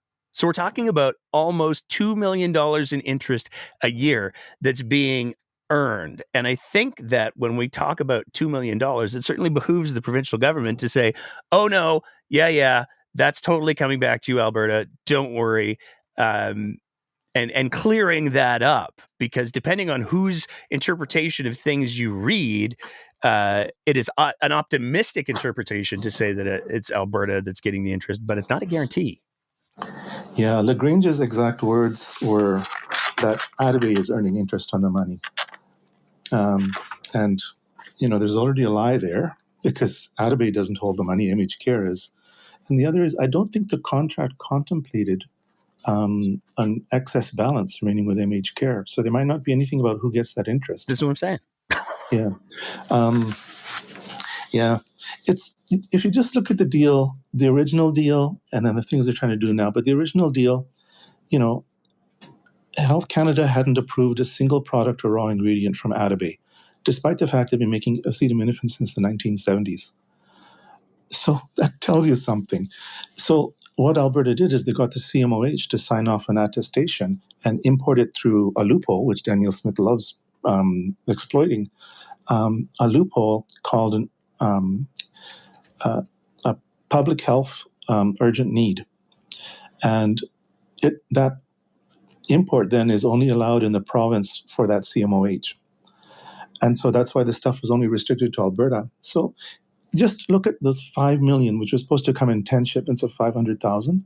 As soon as that first shipment comes in, whether it's 500,000 or even 250,000, in a province the size of Alberta, your emergency for public need is over. Yeah. Like your first shipment ends the rationale you laid out to Health Canada to allow the exceptional import in the first place. So, actually it's kind of generous of Health Canada to allow this crap, 1.5 million bottles in. But they could have just said, the minute the first 250,000 arrives, your emergency is over. Yeah. No, agreed. 100%. Yeah. I'm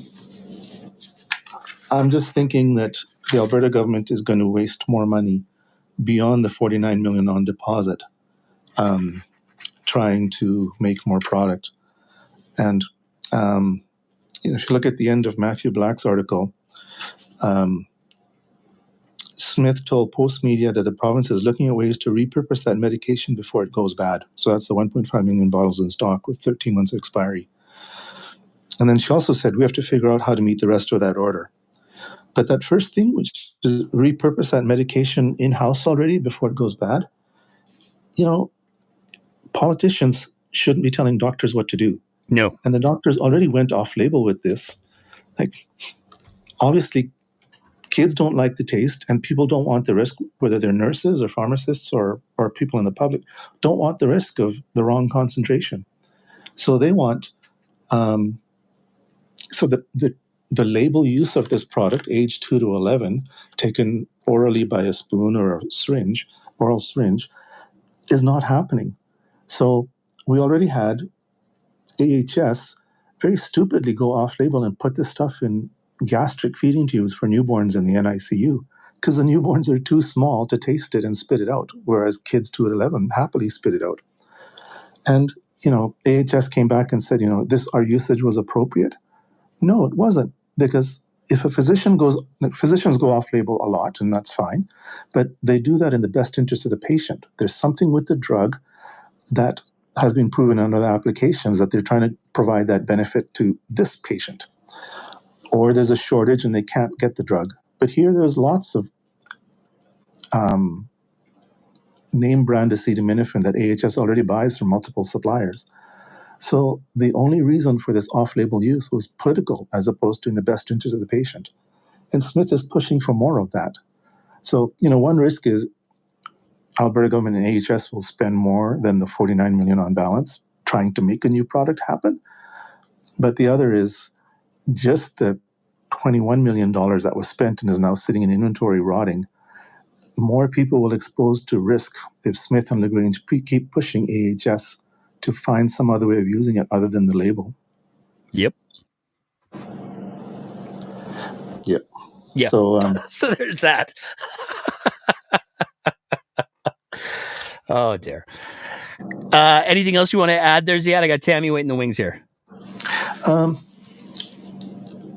I'll be watching Health Canada's database for adverse drug reactions because AHS made an excuse why there was no parole acetaminophen in the drug reactions.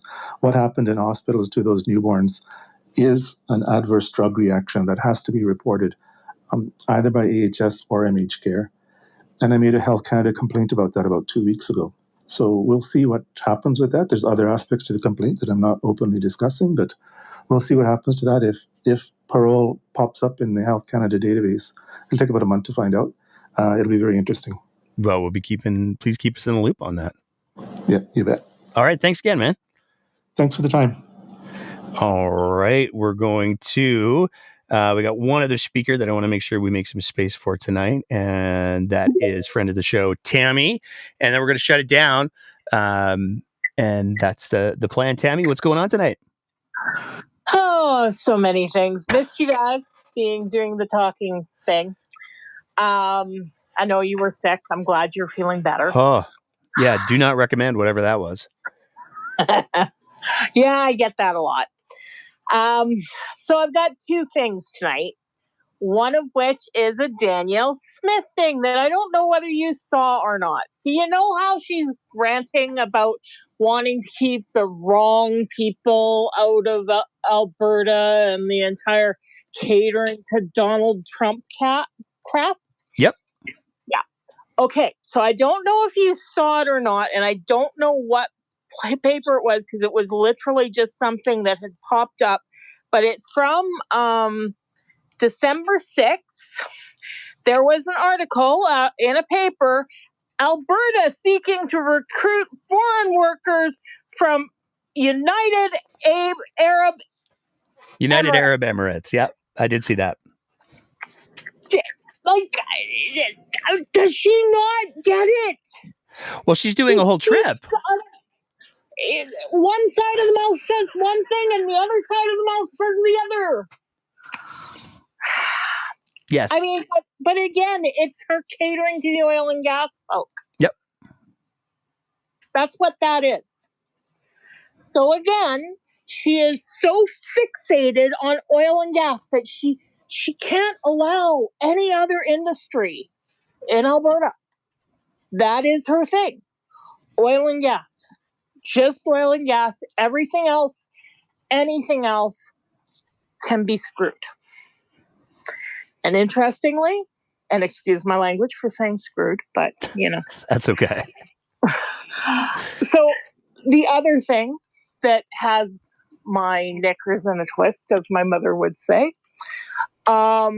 is this entire thing of them trying to stop people from accessing MAID. Mm-hmm.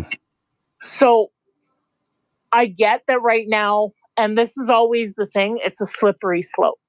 So right now they're saying family members can have this say about somebody else accessing MAID. But the slippery slope of that is that we know what Danielle does, right? She's done it with the kids that, sorry, my post-stroke mouth is not working again. That's okay. With the kids, I'm going to explain it really badly, and I'm really sorry. Kids that are born as one gender and the trans youth. Trans kids. Thank you. And that's a stroke thing, is sometimes you have to explain it, and then your brain will go, oh, you're looking for that word. Yep. I got you. So it's the thing about the trans kids is at first it's the family is going to have the say, except now it's not the family, it's the government. It's not about the kid, about mom and the doctor getting together and saying, yeah, okay, so my kid feels like she's a woman and I'm okay with that, or my kid has issues and we're going to basically put her on puberty blockers, or put the kid on puberty blockers so that they can figure things out and that things will be easier when they're older. They're not saying mom and the doctor can do that anymore. They're saying we have the right to do that. So as someone who has had 2 strokes and cancer, I live with the knowledge that eventually I will probably have something else catastrophic happen in my health, that I will want to choose to leave this earth before maybe my body wants to give it up. And everything, and I'm starting to cry because it's really personal to me. I have a kid with ADHD that is so bad, and she has other health issues that are so bad that she can't work. So I am basically supporting both of us. And I know, because I'm a mom and because I think it would be better for her, that with Danielle Smith going after our CPP, because we know what she'll treat if she does get Albertans CPP put into an APP. We know what she'll do with it. She'll treat it like free money. She won't treat it like it's Albertans' money that should be used for their retirement. She will look at it as it's free money for them to give to their buddies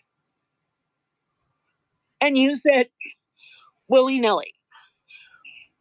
So I live with the constant knowledge that my retirement may, in fact, in the end, rather than however many years of living and CPP, when I was on CPPD, they literally told me that, oh man, you must have been working a long time with a really high rate, because we can tell based on what your CPPD gives you. It's basically top rate. So I know that when I retire, if Danielle Smith doesn't get my CPP, that the CPP plus what I've been able to put aside, because my original RRSPs got eaten up after my strokes. Basically, I used it to live while I was getting onto CPP and AISH and everything else. So I know that what I will put away, because I'm putting away now again, now that I'm working again, I know that that's not going to be that much, because basically I'm starting at zero not zero. Now I've got about 16 grand set aside, but I'm starting at a much lower rate with much less time to accumulate, right? I've got about 15 grand put away.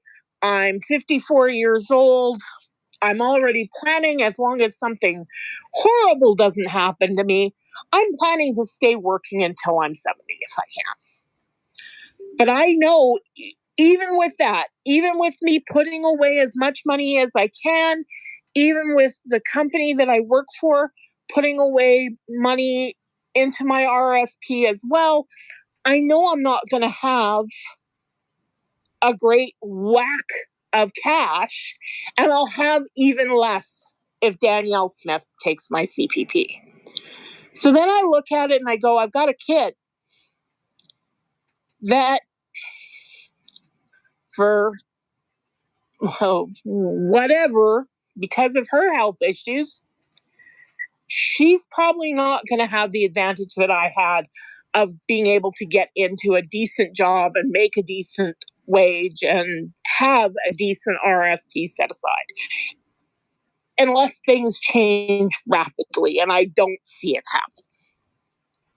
So as a mom, I look at, by 70, my health is probably going to be shit. And I can't do anything to protect my CPP, but I can do something to say, okay, that's it. I'm out. I want MAID. I'm choosing MAID to get out, and then I can put that RRSP that I was setting aside from working, I can leave it to her and get her sister helping to manage it, so that in the end, for whatever she ends up doing, that she will have a decent amount of money to live on. Because I'm a mom, I gotta protect her. She doesn't have anything but me and her sister.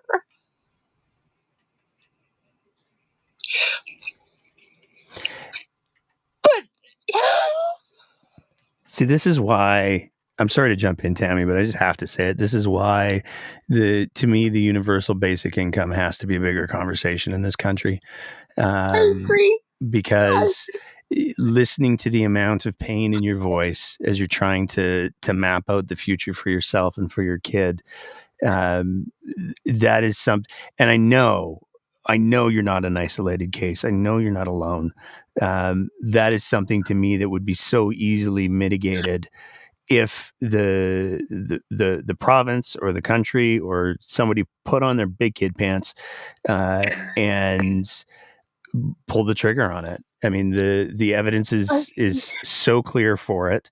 And, like I think about how much stress that you're carrying, and I'm certain that your daughter has some awareness of she does. of the impact. And that to me is the type of thing that, again, like It's just so ridiculous that is a conversation that people have to continue to bang. Like that should be. I'm going to do this. Here's how I'm going to come at this, because if I don't, I'm going to end up crying too. I opened up the show by talking about the poll that showed that the NDP were so far behind in everything. And this is, to me, one of those areas where I don't know why why the NDP is not talking about a UBI for the province of Alberta. I don't know why they're not talking about that. Because there's ways that you could structure it. There's caveats and things and all of that. But I don't understand why that is not a thing. And so if you're listening, NDP, get your shit together. Yeah, I agree. I agree, because I 100% agree. Right now, because she's an adult, we were able to get her on social services, the one that she's not expected to work.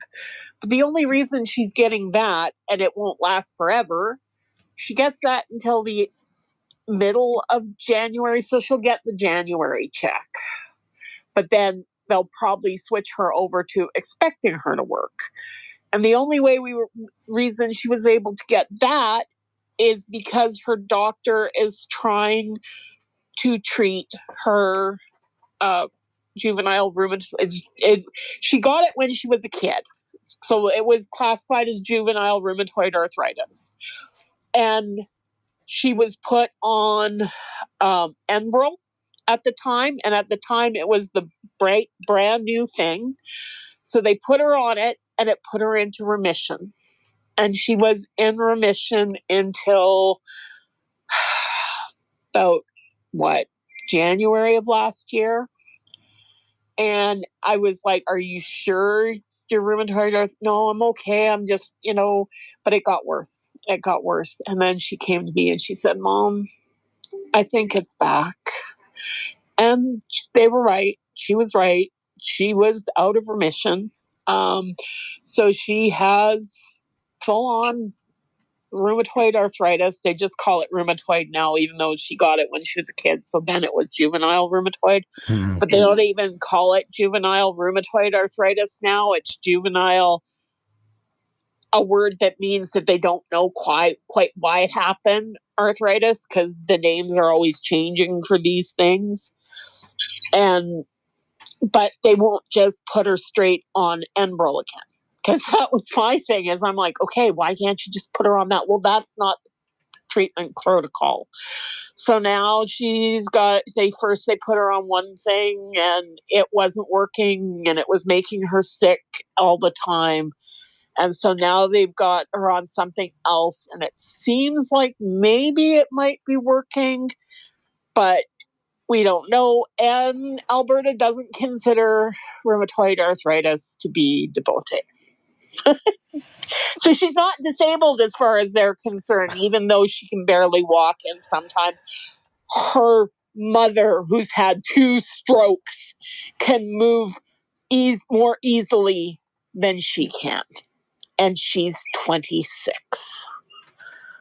And Mom is 54. And I can move easily than she can, even though I use a cane to get around. But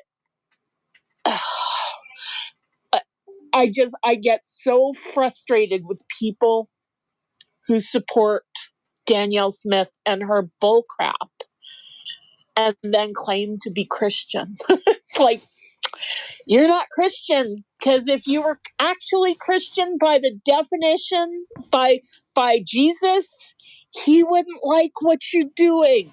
It's the same thing as the people in the States that claim they're Christians. You're not Christian. If Jesus came back today, you'd probably call him names and treat him really poorly. Oh, he'd be a socialist commie for sure. Oh yeah. Oh, yeah. Oh, Tammy, thank you so much for sharing all of that. No problem. Anyway, glad to see you guys and have a Merry Christmas and all. And I really do support the giving. I made a comment on the other Patreon thing. Yeah, but I think that's awesome. Well, that's thank you. the best Christmas present you could do for all of us. Well, thank you. That's very kind. And we will. I don't intend on getting as sick as I got last month anytime soon. So I don't. The plan is I'll do the various plugs and then we'll shut it down for the evening. But the plan is we will definitely, hopefully, as long as I don't get hit by some sort of viral bus, again, we'll be back next Sunday for a regular time. Where we will be doing another live show because, like I said at the beginning of the show, there's a lot of things that have happened in the last month, and we got some things that we got to catch up on. We're also planning our roundup show for the year-end thinger, and we've got some things in the works that we want to talk about. We filed, I think we filed like 8 FOIPs or something ridiculous just about a month ago. We're starting to get some results back from that. We're going to be doing a very special episode in the new year about the counter signal, the angry Caillou, Cian Bexty thing, because they're getting a lot of money from the provincial government, and there's a bit of a theme that's starting to emerge. So we're gonna take a look at the history of Mr. Bexty and the counter signal coming up in the new year with one of those FOIPs. Like I said, we have a couple other FOIPs that we're very excited to get back, and we'll be bringing those out in episodes as we get them. So we got a lot planned, and we will be back next weekend, barring unforeseen shenanigans. We've got a couple of interviews coming up as well that we're very excited for. We turned on the fire hose for a bit there, so we're going to be slowing things down for a little bit so everybody can catch up. But we've got a couple of interviews. We've got a couple of conversations that I think are going to be very spicy, a little bit challenging, perhaps, but in a good way. So keep your eye out for those. We'll talk about more about those as we get them done. And again, I want to reiterate, please check out the show notes tonight because we are going to include the link for the donations to Skipping Stone, and that's the show. Thanks, everybody. I want to say huge thanks to the chat. You guys have been great tonight. I've been enjoying watching it out of the corner of my eye as we go. I want to thank a huge thanks to both Ziad and Tammy for weighing in on the open mic. And thanks to everybody who's listening. I got to do a question because there's one in the chat before I finish the wrap up. So when we do the live streams, the show notes aren't included because we don't always know the direction that things are going to go. So we will be editing the show notes shortly to include all of the links and the things. So if you're listening to this or watching this on the 8th, come back on the 9th. The link will be there. I promise. And that's it. Thank you, everybody. It's so good to be back. It's so good to do a live show again. Thank you, everybody who's tuned in, listening. If you're listening to the podcast version, thank you for listening there. If you're watching on the YouTubes, smash that subscribe button, as they say. The little bell thing tells you when we're doing more of these, I'm told. So do the bell thing too. And I think that's pretty much it. So thank you so much, everybody. Have a great week. And as always, keep the conversation going.